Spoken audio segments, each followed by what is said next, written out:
Jamie Smart, welcome to the Rich Equation podcast. It's really great to meet you, Ashish. Thank you for inviting me. You too. I'm super excited to dig into your subject matter today, but I wanted to let the audience get to know you a little bit. Give us an introduction. Tell us how you got here and give us a little bit of your background. Yeah, well, I'll tell you a quick story, which is, I started my first business back in the early 2000s, like 2002. And I grew basically a educational products business, which I grew to pretty successful. It was doing good. And in 2007, I read the book, The 4-Hour Work Week by Tim Ferriss, right? Great book. And I was like, oh, that's where I've been going wrong. It's like, I need to organize my business so I can have mini retirements and do all that sort of thing. So I did that, spent a year doing that. I had my first mini retirement in 2008. So I went for a 3-month ski holiday in Whistler and in British Columbia. And my theory was that I was basically like, according to the rules of my industry, I had made it, right? Like I was, making money while I skied. And so my theory was I would be so happy and fulfilled and that sort of thing.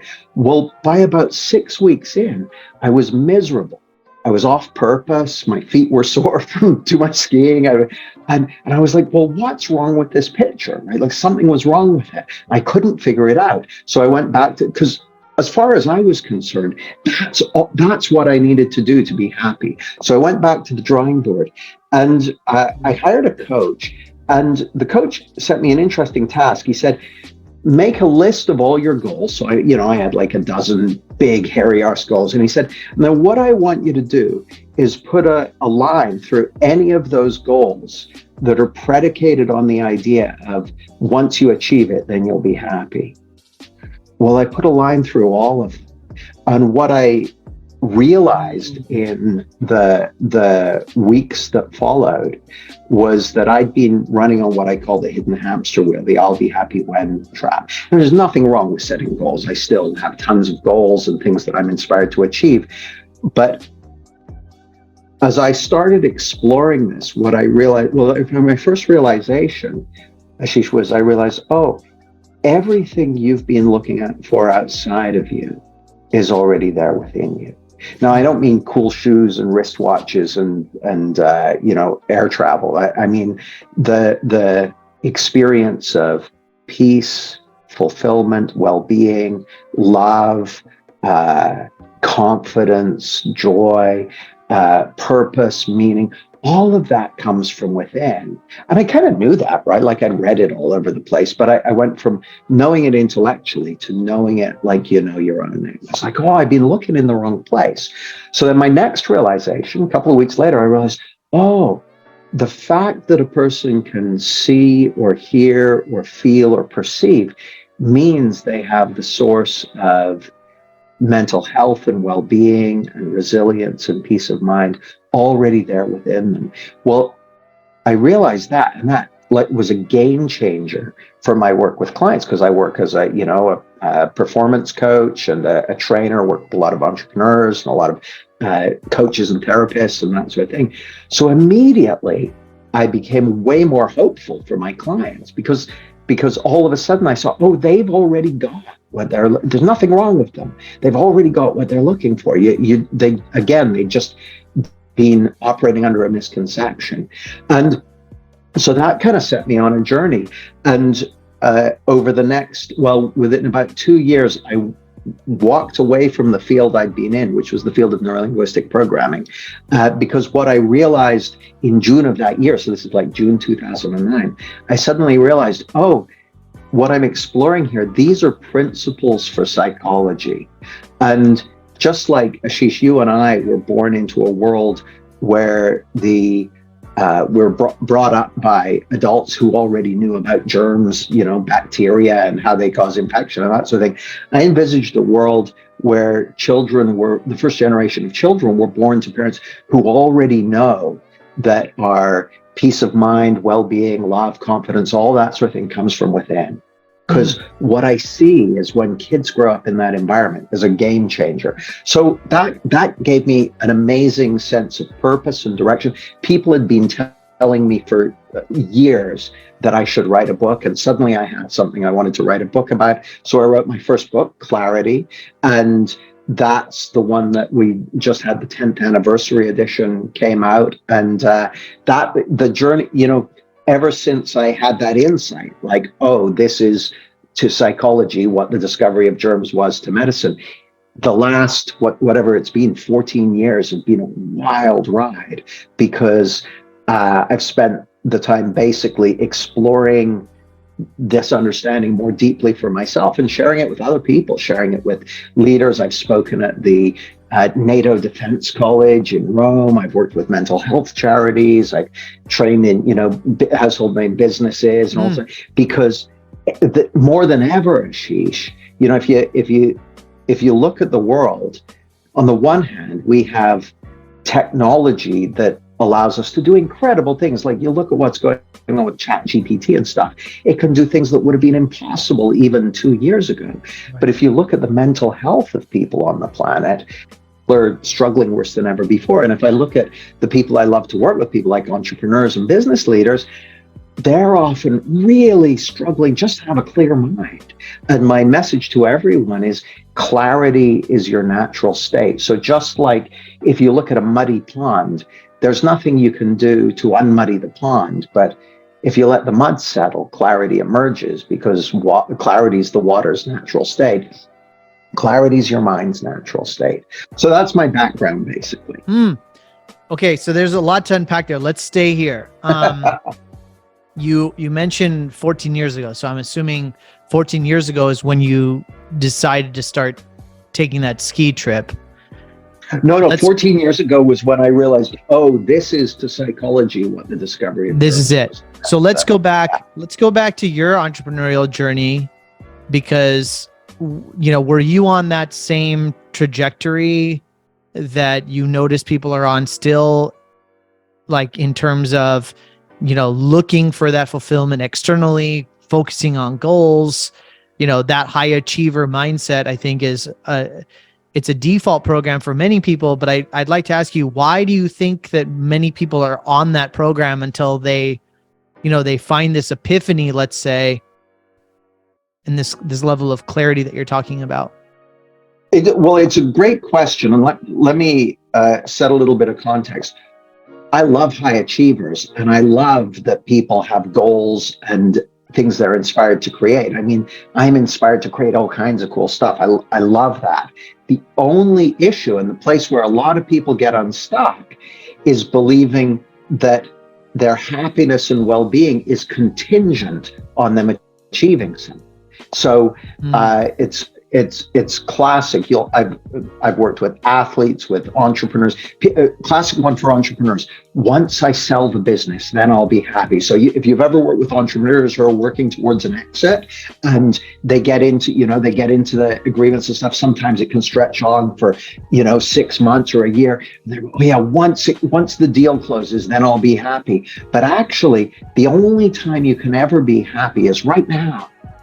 Like, if you stop and think about it for a moment, every beautiful experience you've ever had in your life, that came from within, and it happened in the present moment. Mm-hmm. And every beautiful experience you're ever going to have is going to happen in the present moment. And if you're practicing putting off being happy, you get better at it.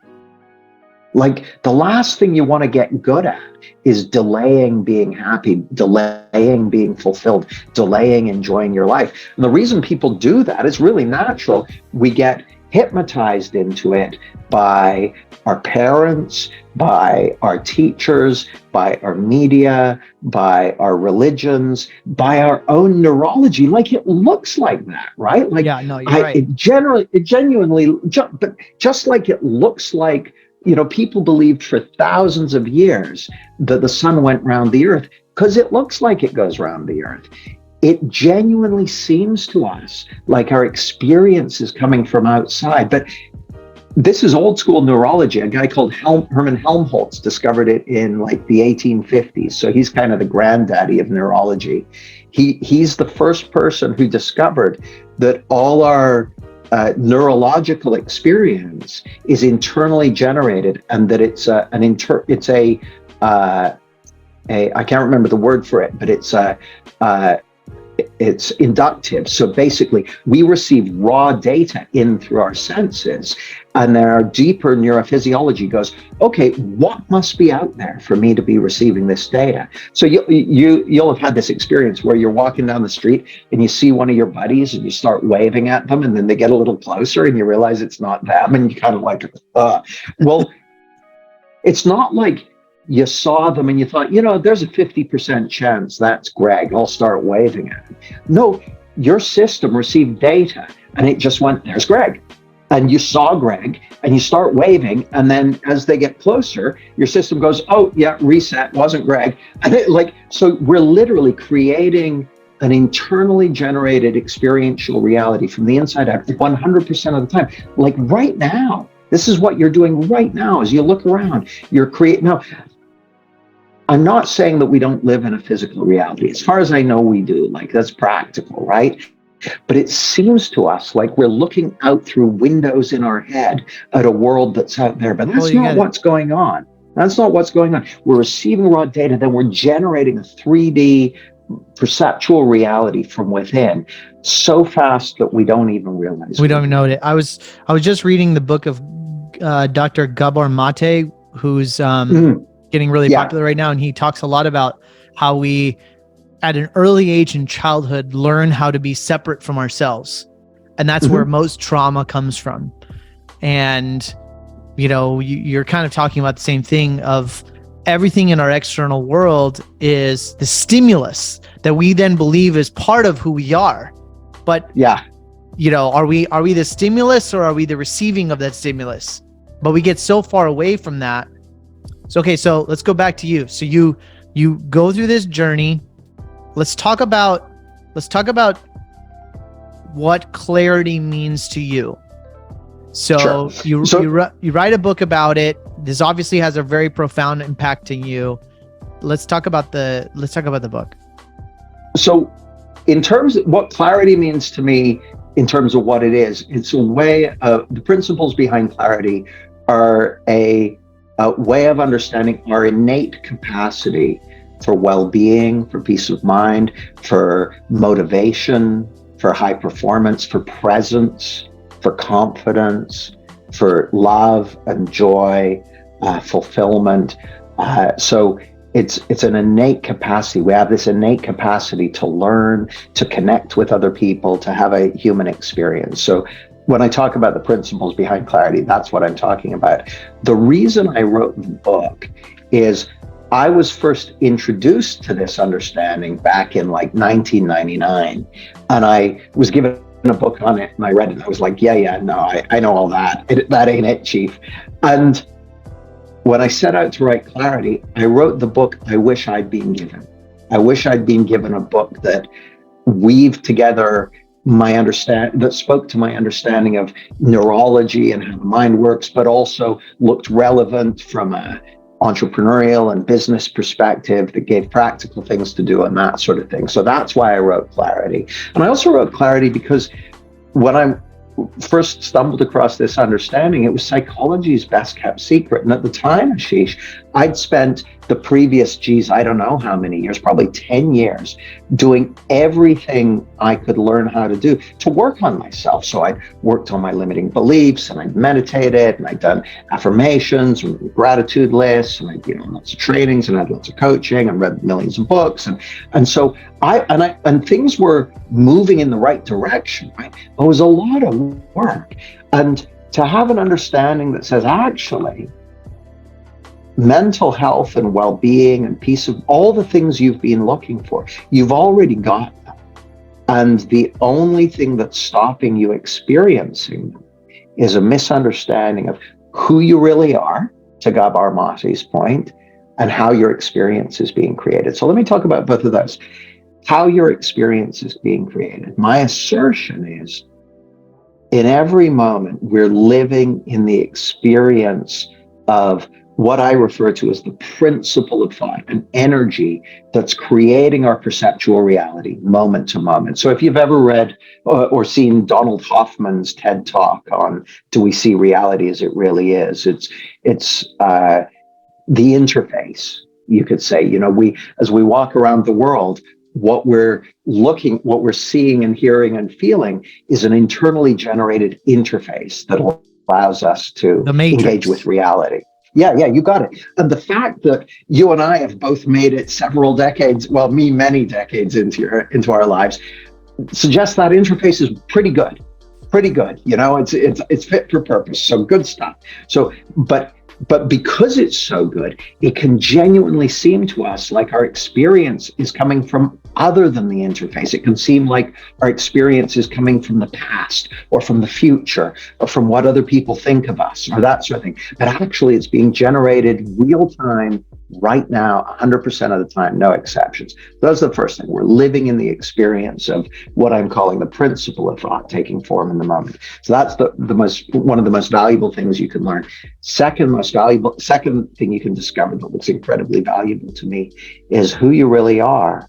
And I'll go hippy dippy now for a moment. There's a quote by a guy called Teilhard de Chardin, which I'll bastardize. My bastardized version of it goes like this: we're not human beings having a spiritual experience. We're one spiritual being having 8 billion human experiences. And who you really are is that one spiritual being. Who you really are is consciousness itself. Now, let me land the plane on this one. I've got a mobile phone. Everyone watching or listening to this has a mobile phone. And every single one of those mobile phones is running the internet, right? Like you can get online and blah, blah, blah, blah, blah. There's 8 billion mobile phones in the world, but there's only one internet.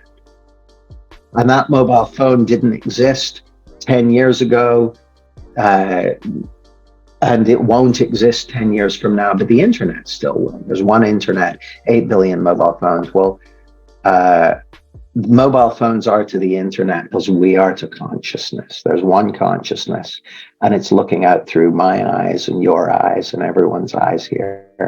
And when we get born, this again to Gabor Mate's point, when we get born, we are having an experience of ourselves from 0 millimeters away. We are having an experience of ourselves as that consciousness. And then around about the age of 18 months, there's a famous experiment called the Rouge test. If you can find it on YouTube, the Rouge test. There's like a 2-minute video about it.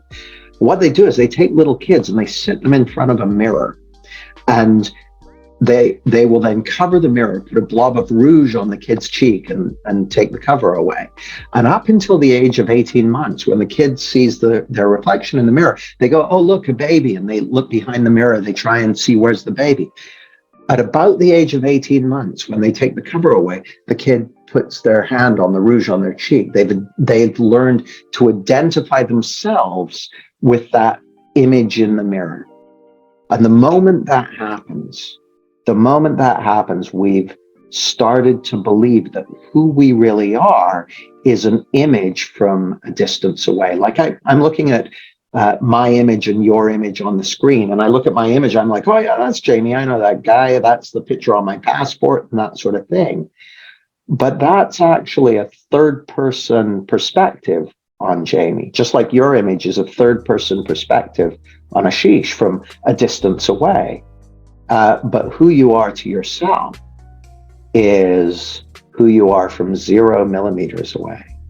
And most of us have been kind of hypnotized into believing that who we are is that self-image. That's not who you are. You're the one who's experiencing a self-image. You are in other schools, they'll refer to it as you're the observer or your consciousness or that sort of thing. But it's one thing to hear about that. You realize that, you discover that for yourself, it's a game changer.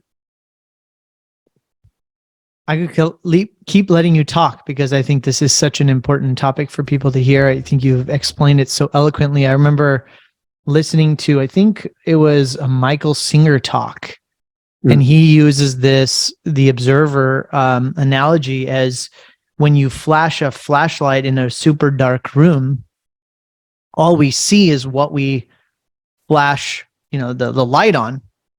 And so what's real in that? Are we the object in the light, or are we the flashlight? So I feel like this conversation is super important for people to realize.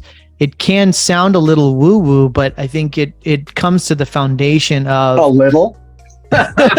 Well, there's so much great. Well, it is woo-woo, I think, for in the Matrix, but in reality, there's so much information and content, and now there's even science behind meditation. There's so many people at the forefront of this. So for me, I love it. I feel like this is an important talk about. What I want to do for people is to make it more perhaps applicable, understand. Okay, Jamie, and you Beautiful. said this. Jamie, this intellectually I understand, Jamie. However, I don't feel like that. I don't feel as connected to my one self. So let's start with that, and then maybe we can talk more about the practical applications in terms of work and the reality of this matrix. But okay, Jamie, I understand intellectually that I am soul, or I am awareness, or I am energy, or I am consciousness, whatever you want to call it. How do I reinforce that idea with behavior and oneness and staying in that grounded place? Yeah, so let's start with something super practical. Funnily enough, when I got asked to speak at the NATO Defense College, one of the questions I asked them, so this was an audience about 50% military staff, so colonels, generals, and so on, and 50% civilian staff. And I asked them all this question, which I've asked thousands of people over the world. I asked them, when do you get your best ideas? And the answers they gave were the same answers I've heard all over the world. In the shower, when I'm at the gym, when I'm out for a run, when I'm traveling to and from work, when I'm walking in nature, when I'm just about to drop off to sleep, when I'm just waking up in the morning. So the answers when I'm having a bath. So the answers are always the same. People get their best ideas. They get insights and realizations when they're not trying to figure it out, when they're not trying to do it. Now, the reason I like to start there is that's pointing to an often overlooked capacity of the human mind. Funnily enough, there's an excellent book by a guy called William Duggan called Strategic Intuition. Duggan has, I think, the chair for business at Columbia Business School. And or chair for management at Columbia Business School. And what he did was this is really interesting, actually. He looked at the people who had created really incredible stuff. Like he looked at like Microsoft and Netflix, a big, amazing business, Apple, I think, as well as looking at various very, very strategically brilliant people through history, like Napoleon and Clausewitz and that sort of thing. What he found was that in every case, the thing, I'll tell you a great example. I saw or read an interview with Steve Jobs after the huge success of Apple Mac. So he's being interviewed. He'd come back, he turned Apple around and all that sort of stuff. It was after he'd been fired and then got rehired and all that sort of stuff. And so he's being interviewed. And the reporter asked him, the interviewer asked him, he says, you've had this amazing success with Mac. He said, what are you going to do next? And Steve Jobs goes, I don't know. And the reporter is aghast. He's like, well, what are you going to do about it? And Jobs goes, well, I'm going to wait until I know. So he waited till he knew. And 6 months later, he started iTunes and iPod and, the whole Apple Music piece, which literally transformed the music business, right? And propelled Apple to being, the most profitable, the biggest company in the world by profit. So what Jobs knew was that his best strategic advantage was going to come from insight and realization. So insight and realization is an innate capacity that we all have. And the funny thing is, for a lot of entrepreneurs, when I get them to track back to what are the things that have really been the big turning points in their business, sometimes it'll be in terms of circumstance or that sort of thing, just something that worked out a certain way, but often it'll be those insights. And so Duggan, when he looked at all these businesses that had created, these amazing strategic breakthroughs, he found that, because here's the funny thing, if you look at the world of success training and personal development training and that sort of thing, the model they encourage people to use is unwavering self-belief plus big hairy arse goals plus massive action. That's the holy the trinity, framework, right? Self-belief, big goals, massive action. What Duggan found was that that's a nice story, but that's not what the real successful people do. He said that the real successful businesses, their 3 steps were, number 1, prepare for opportunity. Be open to stuff. Follow the stuff that's drawing your curiosity. Feed that. And this is what Napoleon would do. He would study old battles and that sort of thing. And then he would take a night off and he'd go out and he'd wait for an insight. He called it a strike of the eye. He'd wait to have a vision of what he was going to do. And then he came up with these incredibly innovative battle plans. So number 1, prepare for opportunity. Number 2, notice it when it shows up. When people are super tunnel vision, they don't notice opportunity. So you got to be open to notice opportunity. It's why things like meditation and mindfulness and practices and that sort of thing are so popular. Now, I'm not a meditator, as it happens, but what I found is that as you get a deeper understanding of the principles behind clarity, you enter into a meditative state automatically. So when people ask me what my, what it is that I do, I got various answers, but one of them is, how most people have a lot on their mind? Well, we teach a simple understanding that takes things off your mind automatically, so you have the confidence and freedom to do what makes sense to you and have a beautiful life. So number 1. So hold on. Let's slow down, because I want to go into this, because I think hit a couple of nerves, because I feel even though I know this intellectually, and I'm part of this audience here that you're speaking to, is that I understand intellectually that a lot of my intuition and creativity comes from within. Although I fill my calendar, I'm always trying to think about what's next. What am I going to do next? What am I going to work on next? And so I think that's a really powerful message. So let's now get into, what is the practice? How can we, because we were just kind of riffing before we started the podcast about how many Safari tabs I have open. So how can we create this clarity in this space? Is this a practice? Is this a skill set? Is this a routine? Let's get into that.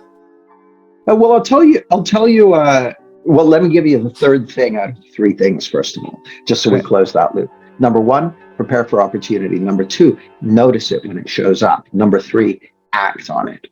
Okay. That's the big way. So in terms of practices and that sort of thing, I don't have any specific practices that I recommend. I'll tell you what I do at the moment. As of today, my daily practice includes yoga. It includes spending some time reflecting on the insights that I've had. It includes some just kind of being grateful for life and that sort of thing. And it includes some journaling. So that's kind of creating a space. I also, most days, make a point of getting out for a walk. So just getting out for a walk and getting out in nature and that sort of thing. But those practices could change next week. The thing that I've found has had by far the biggest impact on my levels of clarity is I went through a process, and the first step in the process was deciding whether or not this actually made sense or not. Does it make sense that everything's coming from within? And if it does, then I had to get clear on, does it seem like my life would be sweeter if I was living more in alignment with how it actually works? If there's a way that our system already works, that our experience is being created, does it make more sense? But I've been taught all kinds of misunderstandings that aren't true. Does it make more sense to bring my understanding in alignment with that. And that made sense to me. And then step 3 was just make it a priority to learn about this. You learn. Here's the cool thing, Ashish. So I'll tell you a quick story. So you and I, we weren't born knowing about germs, right? Germs are invisible. If no one ever taught us about them, we wouldn't know about it. That's just the deal, right? In fact, no one knew about them until the 1800s. Someone taught us to hallucinate germs. And because you got taught to do that early, you know when to wipe a counter, when to observe the 3-second rule from a sandwich, when, all that sort of stuff. Well, so I was talking to one of my clients about this. She was in Singapore, and her daughter, who was like 4 or 5, she said, oh, my daughter was learning about that today. I said, oh, tell me. She said, they went into class, and the teacher said, today, we're going to learn about germs. And she got 2 of the kids and put, that glitter that little girls like, she put glitter on the hands of 2 of the kids. And then she said, let's see where the glitter is when we get to the end of the day. So where's the glitter at the end of the day? It's everywhere. Every kid's covered in glitter. The whole room's covered in glitter. And the teacher said, that's what germs are like, except they're invisible. Boom, she's taught those kids to hallucinate germs. So someone did that for us. They made germs visible. But once they were visible to us, we went on an automatic learning curve, okay? Well, my job and why I wrote the book and why I work with people, why I coach people, is to make the principles about how our experience is created and who we really are, to make that visible for people. Because as soon as it's visible to you, you go on an automatic learning curve. I'll give you one more example. When you were born, you didn't know anything about gravity. Gravity's a fact, right? But you didn't know anything about it when you were born. But every day of your life, you were learning about gravity. You were learning from everything. Every time you flew your hands around, everything you knocked off a table. Once you stood up, you learned like crazy about gravity. Once you started, you were on an automatic learning curve based on and today you have a deep embodied understanding of the fact of gravity.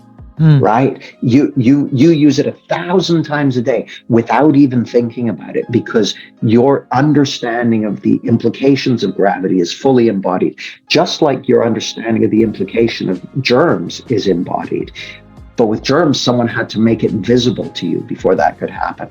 My job is to make your psychology visible to you so you can get an embodied understanding of it that'll take things off your mind automatically. So the practice is to learn about this stuff, because as you learn about it, it works automatically. And it works one insight, like insight by insight. Every time you have an insight into how your experience is created and who you really are, it takes things off your mind automatically.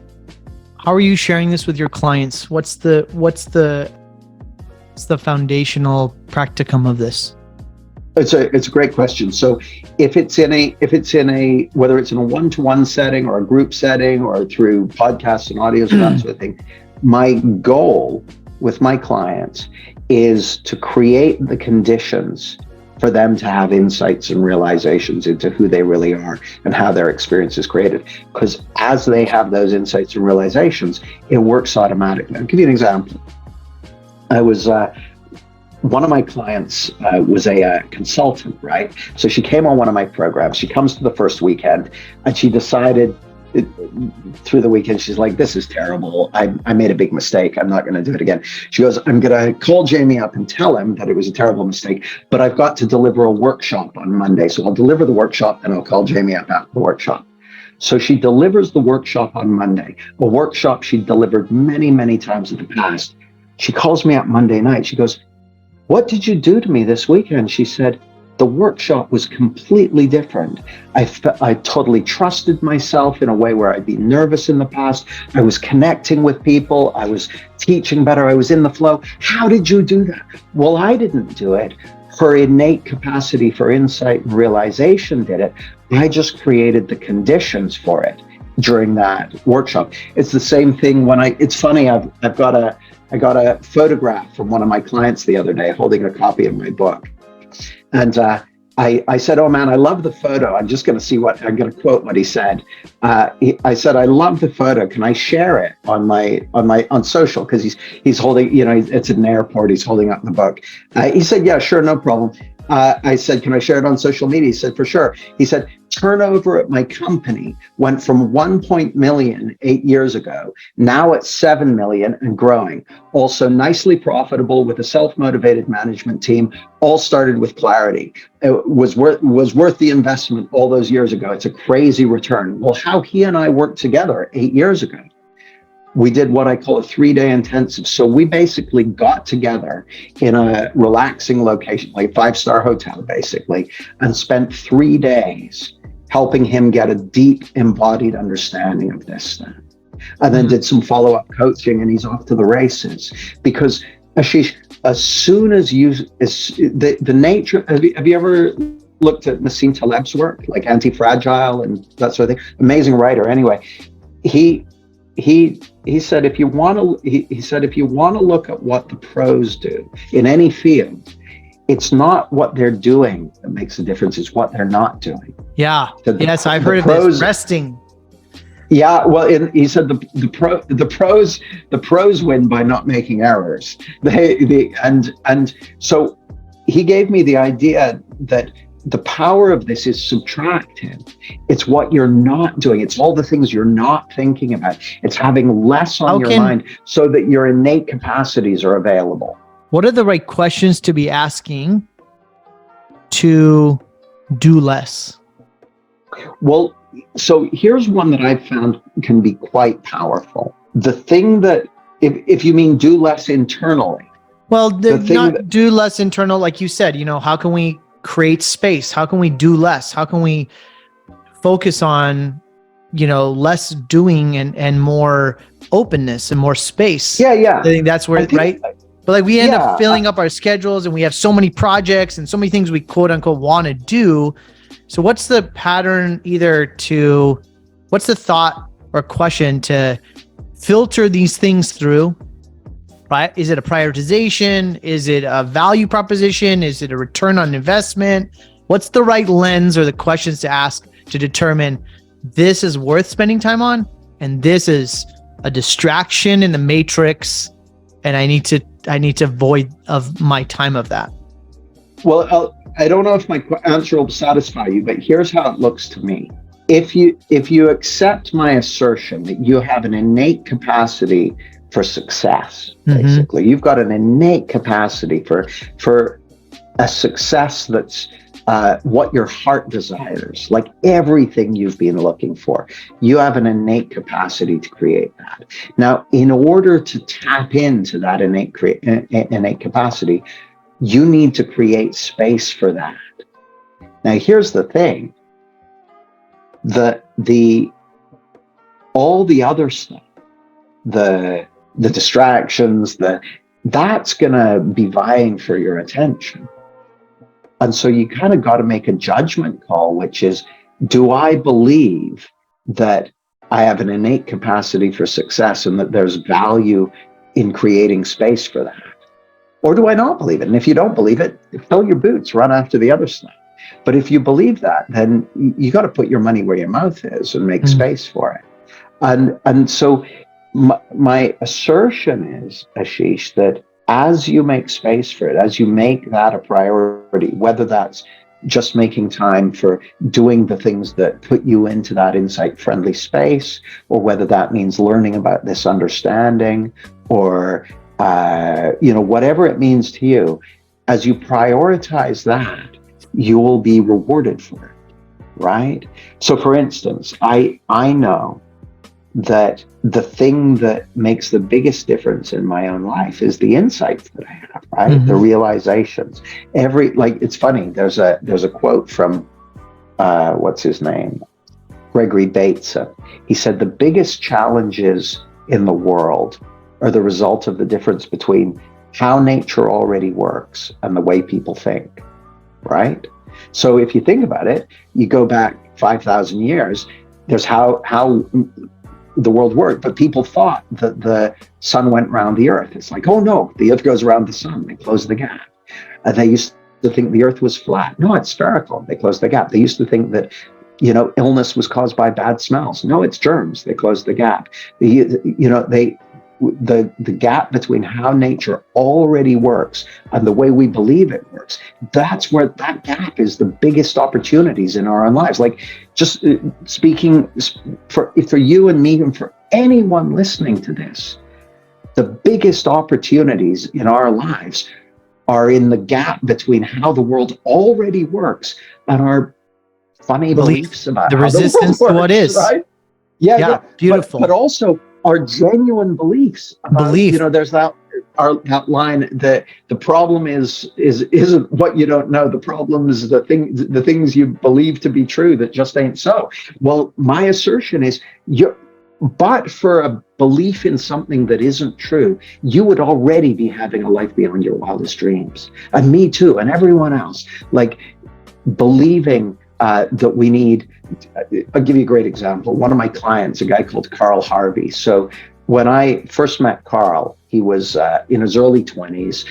He was starting his first businesses. And his dream, ever since he had been a kid, was to own a Mazda MX-5, like a sports car, right?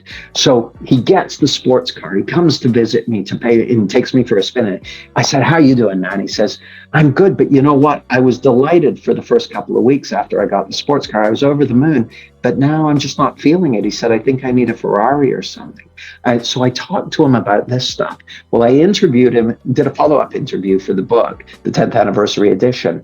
He became Mind Valley's copywriter, generates millions of dollars, all that sort of thing. He now gives cars away to family and friends and that sort of thing, because he knows that his happiness and well-being is coming from within. But that simple misunderstanding, that keeps many entrepreneurs, many sports people on the hamster wheel their whole lives, searching out there for something that can only come from within. So I really believe that the most important shift you can make is to decide whether you believe this is true or not. If you believe there's some value to it, then you got to make it a priority, because the whole world is going to try and convince you it works the other way around, right? The best advertising brains in the world, good and bad. We're right. Talking about, so like, the world is communicating to you good and bad signals that this is true or not true. So what I'd love to hear from you is, because I think like when things are really good, and this could be sort of opposite too, but like if things are good, we take credit. Our efforts did this. We did all the right things. When things are bad, we blame the universe and we curse the universe. So we curse other things, right? How can we stay clear? How can we stay grounded regardless of outside circumstance? Because as an entrepreneur, it's really easy in the matrix to get lost in circumstances. Behaviors equal results, right? More behavior equals results. It's just the framework we are. So even though you understand this to be true, the indoctrination is so deep that I must do something in order to achieve a certain result. And see, there's a kernel of truth in that, though, because a certain amount of action is like, in both my books, I've got a formula which is clarity plus action equals results. Like results, you got to take action to make things happen. But the mindset behind the action you take is going to be self-reinforcing. So for instance, if someone's going, "I'll be happy when" all the time, and all the action there, like for my first 8-9 years in business, a lot of my action was driven by an "I'll be happy when" mindset. Deferred, what do they call it? Hedonic forecasting. So I was like, once I achieve this revenue, I'll be happy. Yeah, I've done it. Oh, I'm not happy. Oh, it must be something else. Okay, once I get that deal, then I'll be happy. Oh no, that didn't work yet. Oh, I guess I need an even bigger business. So, well, the action sponsored by the "I'll be happy when" mindset just created more "I'll be happy when." So the starting point is to have your action sponsored by something that's genuinely aligned for you. So for instance, over the last year or so, I've been restructuring my business because I realized when Clarity first came out in 2013, over the next 10 years, I built a whole business based on that. The second edition coming out, when it came out this year, I realized, oh, this is a new seed. It's going to grow something new. So I need to create space for that. Now, there's a price to that, right? It's like I need to let go of something to allow something new in, but it's exciting. And I can tell it's true. So there's something about the more you trust that intuition and wisdom and that inner sense of guidance that everyone has, right? The more freedom you have to do what makes sense to you. But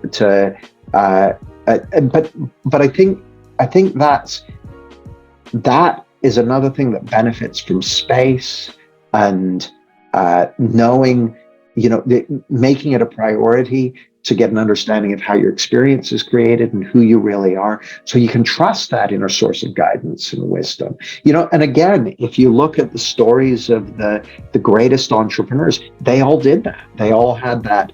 They have that intuition. It's not that they weren't taking action as well. They were. It's not that they weren't good at strategy. They were, but they saw the value of insight, realization, and intuition.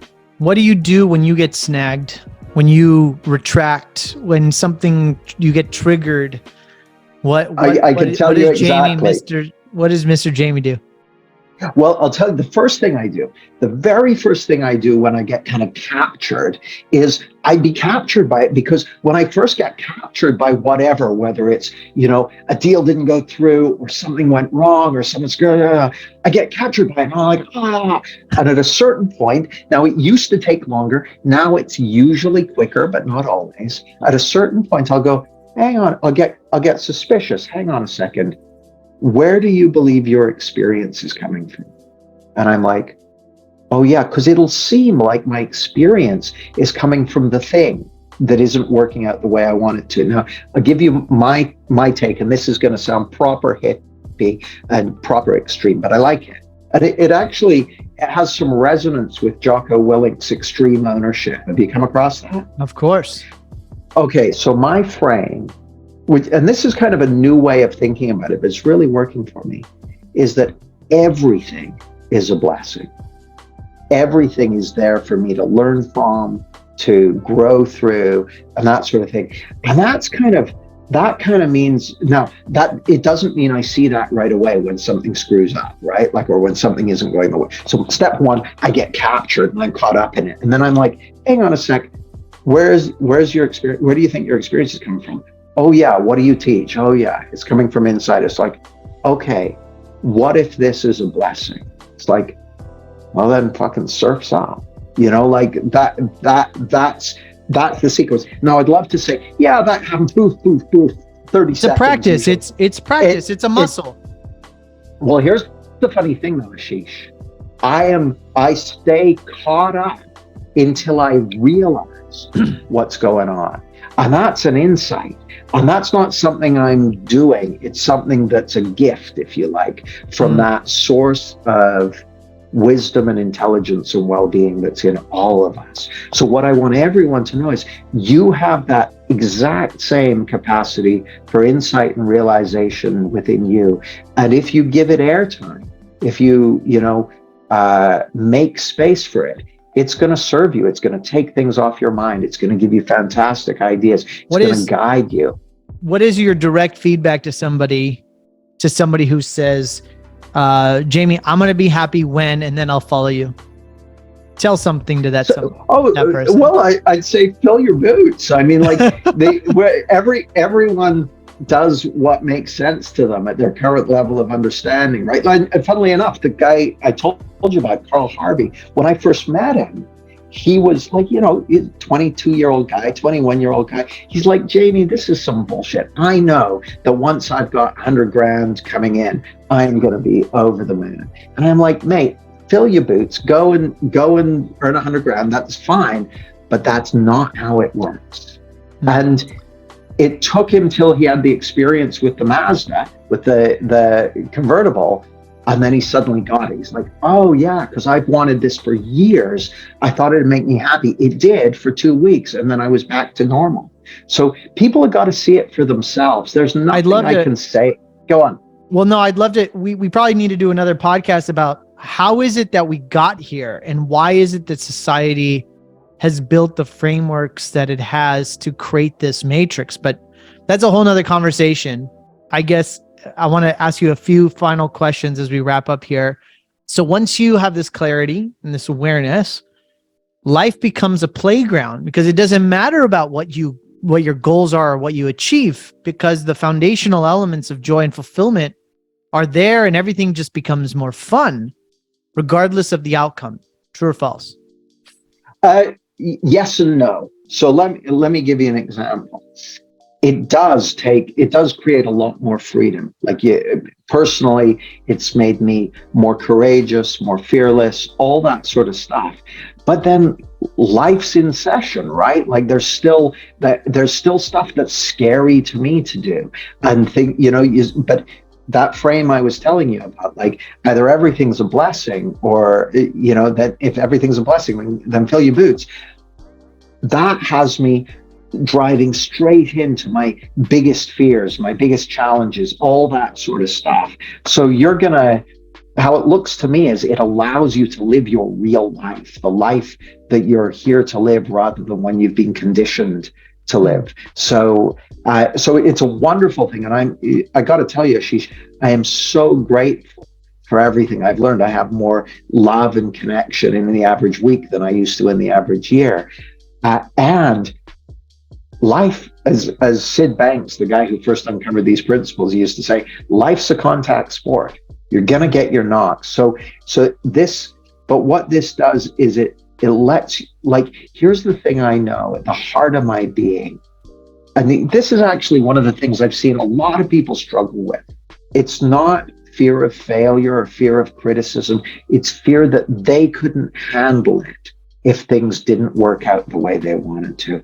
And my message to everyone is, man, you can handle it. You've evolved over millions of years. Like, you think about it for a second. The fact that we're even here means that a long line of ancestors over millions of years managed to survive until breeding age, have sex at least once, and pass on their genetic material. And that's happened millions of times in the longest product development cycle in history, right? You are built for reality. You can handle whatever life throws at you. You're going to be okay. And once you realize you're going to be okay no matter what, it allows you to open to whatever life has for you. And that's the most beautiful life for all of us, right? To throw ourselves into life with an open heart and let life have its way with us and do what we're most inspired to do and create what we're most inspired to create and love who we want to love and do what we want to do and have at it. That's what this makes easier. Whoa. I love it. Dude, I'm so glad we did this. I really appreciate you. Yeah, me too. I think, Jamie's in the UK, guys. He's spending his time doing this podcast. Jamie, your energy is contagious.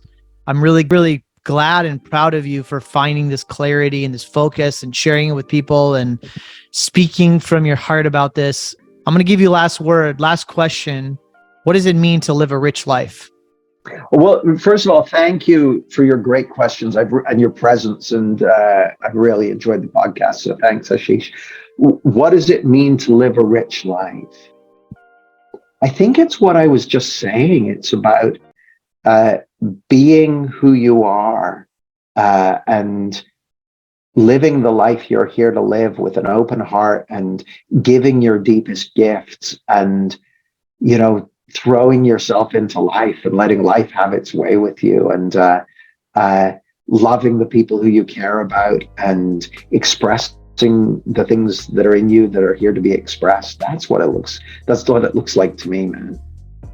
Well, again, so honored that you're joined us today, Jamie. We'll put all your social media links and everything. Jamie actually is pretty active on social media. I definitely encourage people to follow him. He's providing some great content there. His book is called Clarity, Clear Mind, Better Performance, Bigger Results by Jamie Smart. I think you could probably find it anywhere. We'll put some links on that as well. And just appreciate your time and your presence and for everything. Thanks so much. Oh, you're very, very welcome. The other thing I'd add is my second book, Results, which became a Sunday Times bestseller, is a particular favorite for entrepreneurs because it's very focused on results. So that's the other one. There you go. Thanks so much, Jamie. Thanks, man.